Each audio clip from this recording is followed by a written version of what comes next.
ധനുമാസത്തിലെ അമാവാസി നാളിൽ, അതായത് 30/12/2024 കേരളീയരും തമിഴരും ഹനുമാൻ ജയന്തി ആഘോഷിക്കുന്നു. മറ്റ് സംസ്ഥാനങ്ങളിൽ വേറെ ദിവസങ്ങളിലും ആഘോഷിക്കാറുണ്ട്. പക്ഷെ നമുക്ക് എല്ലാവർക്കും ഒത്തൊരുമിച്ച് ഈ 30/12/2024 ഹനുമാൻ ജയന്തി ആഘോഷിക്കാം.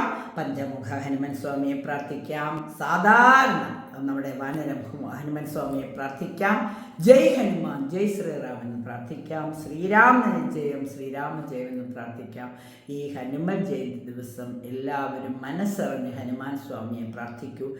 ഏത് പ്രതിസന്ധികളെ അതിജീവിക്കാനുള്ള ആത്മധൈര്യം നമുക്കുണ്ടാകും.